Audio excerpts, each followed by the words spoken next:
Yeah, just like yeah, we can just have like a random chat on anything that we want to talk about. Yeah. Nice. Yeah, well, thanks so much. And thanks so much for the two presentations. I really like the direction to make the initiatives and projects of public goods more kind of socially focused and coming from an intention to create an impact and make things a little bit better. Yufei, you also mentioned that kind of this is something that resonated with me, that public goods in itself as a term is a little bit fuzzy. Yeah, right. And how did you experience that so far? And like what, like is it fair to say that it's almost like more like a perspective, like an approach to building as opposed to like a thing in itself? Yeah. So the way I've used the term public good is like it can be interpreted as an agenda or something like that. So it's like trying to a very vague word as it's meant to be a vague word. But there are also things that can be done like very concretely and in detail. For example, if you say, I want to fund public goods, that's a very big picture and nobody knows what you're really doing. But you say we're collecting documentations on how to build a, like, let's say, an open source community, how to like promote the day-to-day communications, how we are going to make the funding more effective, and that's the concrete things that we can do. So my approach or my motivation is like that. We are trying to avoid saying more of public goods, but instead trying to nail down to a specific thing that we're doing right now.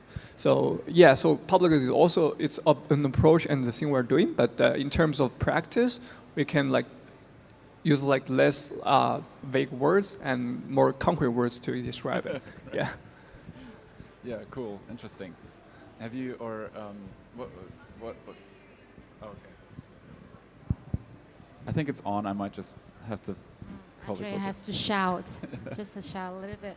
I think it's a great question. So right now, I was just like speaking to Andre, and I think he asking me about whether this is a more philosophical, more like a mindset sort of concept, rather than like a building category, right? So because I guess as I mentioned, so public goods is not something too new.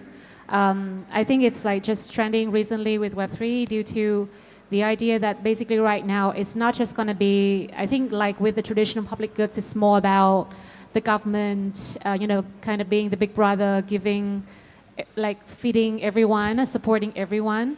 Now that public goods is actually open up for everybody to come in, they can build, they can donate, they can fund the public goods, which I think it's a great thing. And to me, I think the mindset is definitely something very important, like how you're going to be actually design the public goods. Whereas sometimes, as I mentioned, people are doing public goods without even knowing it. So like educators, community builders, whenever they come to these terms, and especially the newbies, they will always be like, am I eligible for public goods funding? Meaning that, basically, I think this kind of concept kind of creates this boundaries and kind of putting people like what we experienced in the old days. It's not about the use case and the output, but it's more about how we start. And I think maybe that's not the right approach. I would definitely also want to go with something less fuzzy than public goods, maybe like thinking about what you can create or about the impact that you can do. And then basically we can have a better, more quantitative idea of how you're actually creating the impact.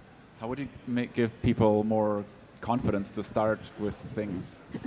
So I think, well, yeah, basically, honestly, my first-hand experience is to submit for like a RPGF kind of like campaign, I think by Arbitrum and so on.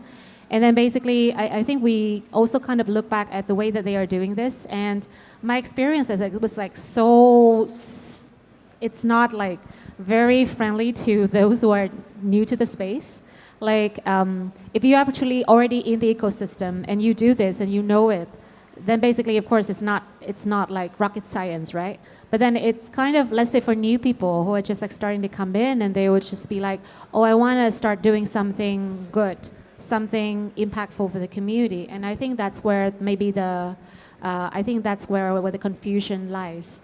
And especially some of those times, you don't actually know where to start, and you don't know how to actually kind of monitor or plan your things out to be able to meet the criteria and so on. So I think some of the QF, for instance, I think it's great because you actually have the community to come in and they actually like what you are doing. They don't care about what you have done before. They don't care about your experience, whether you are chain agnostic, you are like a maxi for a certain chain, but they just like the idea. They think that they can be part of it and they can actually kind of contribute to it. And I think that should be how we involve the community more.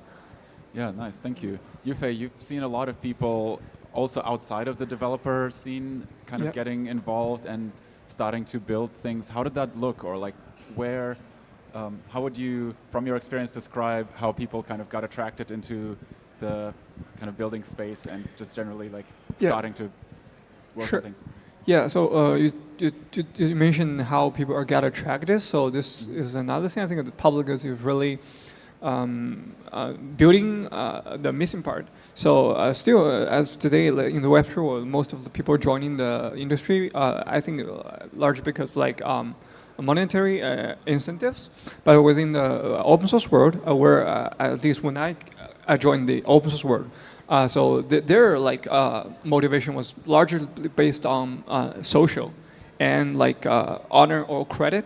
Because they don't, I think the number is like 90% or 80% of the open source developers in the Web2 world does not get a direct funding or like a grants, but they can be like get a good job by contributing to open source projects, then get to new friends and similar like jigs that they share the same interest in technology, and they're just like doing things like by like purely out of love. I'm not saying this is sustainable. It also can cause a lot of like trauma, and you know, sometimes you feel like burnout because you don't get paid for what you're doing. But still, like I think the larger the open source community is really largely driven by like interest, and I think that's a good part because still in the real life cases where like we see a lot of like pop up cities and in real life communities. What really attracts people there is like one example I want to mention is Pagoda. It's like the vibe there is really good. It's just not just, it's not only about Web3, but it's also about life itself. You don't, so and monitoring incentives is one thing. It's a great thing to have, but still out of that you have like multidimensional and things other than that you can like enjoy and you can get from those experiences. So I think this is where the public funding is really building up the missing part. It's like all the other incentives, like the honor, the social, and the like the feeling of ownership, the feeling of building something that can attract more people into this ecosystem. Yeah, that's my answer. Nice, cool. Have you seen people in kind of doing? You mentioned like educators, for example, or like healthcare workers, and that kind of realm with that behavior. How would you encourage people to take action to kind of follow their intuition or their intention? I think, well, Yufei has mentioned quite a few points. I think, yeah, number one, it's great to know, or it's great to be able to do something beyond what you are paid for. I think with Pagoda, I'm also in the Pagoda group, so I understand the feeling. I just kind of wish that this kind of spirit, this kind of mindset can be educated to more people. Because honestly, as Asians, I mean, sometimes we cannot really demand that everyone can think beyond what they're going to be eating today, you know. Because Asia definitely, inherently, we've been through so much instability, like, you know, war, economic downturn and everything. And it's actually like a very diverse economy as well. It's a very diverse region. So it's like we have so much like gap, so much like kind of difference in terms of culture. And even when we are doing Web3 in Asia, it also means so much different and so much more challenging than, let's say, launching a product in, let's say, Europe, or launching a public goods in Europe or in the US, where I kind of think that the population or the demographics are a bit more homogeneous and more like kind of, you know, have the same mentality and the same mindset. So I think for some of the current kind of community builders and so on, I think, of course, like giving them the rewards, but I think like just enough rewards. I think at this point, because people still have to pay the bills, right? I think what we are doing right now with ETHKL is that I think we cannot claim that we are free for everybody. We don't have the resource to help everybody.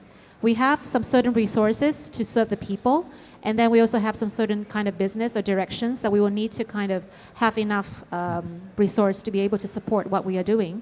And that's where we would need to show and be transparent for the people to come in. And if they can see that, they can participate in the governance and kind of help with that. I think that's when we can actually kind of, maintain like or self-sustain, which I think is definitely more important as a public goods community or builder. Is there like a difference that you can see between Asia and the West in that approach? I think I mentioned about the incentive-driven and the mission-driven, the mindset, which is like very different in between the West and the East. That's what has kept us kept us survive through the wars and everything. You have to be practical about what you're going to do, what you're going to eat tomorrow. Yeah, and now that we are coming to this stage where, as I mentioned, if we're talking about holiday in Asia, there's actually no kind of total holiday, I think especially in Web3. But I mean in Europe, for instance, I've heard that my friends there, if they are on holiday, they are on proper holiday. You cannot reach them. No way you can like text them or whatever. They're definitely going to follow the rules. Whereas in Asia, it would be like, oh, I'm going to be off the grid, but not like totally off the grid. So you can reach me through this channel when there's some urgent kind of task list. And yeah, that's how the story goes. So yeah, so it's very different. But here, I think in Asia, yes, we're practical. We are incentive driven. And we will need to take some time to think more about the bigger mission before we can actually, kind of change the mindset in that directions. Yeah, nice.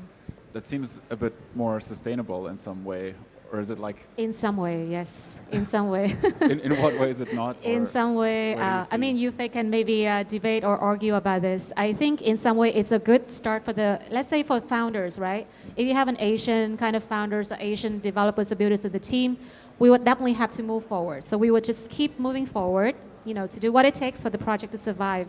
And that gives like a very good momentum in the beginning. But thinking more about the long term. So let's say if you want to have like a impactful product, if you want to kind of create, future impacts, we need someone like maybe balance out, like maybe like a Western founder to come in and kind of really kind of have a more longer vision of how we're going to be getting there. So yeah, that's interesting. And that's also like, I think, or from my experience, one of the biggest issues in the open source community in general, that the project in the beginning seems super like exciting, like a new puppy. And then, and then people realize, oh, it's a full-grown dog. What are you going to do with that? Yufei, how do you think can that be, like, I guess, through a combination of technology and social movement, do you see a way of making that more sustainable in the long run? So I think that for open source projects, there's it's like a controversial opinion I have. So I think that open source should be based on interest. And something if you feel like the project does not go on and it just does not go on forever, or you lose interest and nobody wants to take over, I think it's like the right time to sunset it. I think there's like a famous example where the Core.js author that's being like mentioned so many times in the open source world that the author basically like spent a lot of like time and a lot of energy, and he even got himself in the jail because he couldn't afford to pay the like fine or something. Yeah, but basically at that point, I think that you should let people know that open source is not free. It's not like a responsibility of the developer. It's their interest and their hobby, not their burden. They don't have to maintain it, or they don't have to. So if you want to use it, you want to make it sustainable, there is something you need to like, you need to pay like attention to them. For example, giving a donation or giving a funding to them. I think that raises a lot of questions. But in terms of general sustainability, I think it's there are already many a best practice. So there is some commercials that leave behind the open source project, especially those big projects. So those companies will be a major part of the developing community, and they also donate they sponsor some of the events and the daily operation tasks of those foundations, and people are being aware of that. And it's also good to their fame because it's a demonstration of how they are their skills in the area, their like technical power and in terms of deciding where the community or the technology stacks goes. So it's also in the company's interest to go that way. Yeah, so that's what happens in the Web 2 world. So big names like Amazon, Google, and big names in Alibaba, Huawei, they are all like, they are paying more attention to the open source because it's in their interest to do so. Yeah. Right. Do you know how they, like when they pay attention to the development of these projects, how they recognize, for example, something that might be impactful or useful for them, how they recognize teams or maybe even nurture them? Mm-hmm. Yeah, I think that's a really good question because I think there is like a just best practice in some of the foundations. For example, Apache, they have a really like I think Apache is a really great example for all the Web3 communities to learn from. They have a lot of resources and their like philosophy, how they run a community, how they think they can succeed in creating a beautiful, working and impactful software. So what they want to do is like, so they have like the earned authority policy. So basically it's like, okay, if you contribute more to the code, you have a good technical taste, and then you can just like naturally gain more respect from the entire community. And you can tell from the Git commits, you can tell from the PR, you can tell from the mailing list discussions, and you just can instantly see who is like driving this project and who's like making the big decisions, who has the most strong like technical skills that can make up the patch. So I think it's a process that's, if you are running a community in a way it should be, and the things just will pop out, the good talents will just show up, and the good projects will show itself. And the community will give you feedback on what they believe is going to be the right direction. So so if you have really a strong like fundamental community and the set of like best practices, the vibe, and everything else is just natural to the way, yeah. Awesome, thank you so much. Unfortunately, we're at time, so we have to wrap up. Nicole, would you like to share anything else, or do you have any thoughts? No, I think it's. I think we just all agree that having more trust with the community might be vital, to make this happen. It doesn't have to be a public good, so I think it might be community goods or something, which might make it more better, so that we don't have to make it like a public assets or something that is not driven by the government. So I think in that term might be better. Amazing, thank you so much, Nicole, Yufei. Thank you, Andre. Thank you. Thank you, Nicole.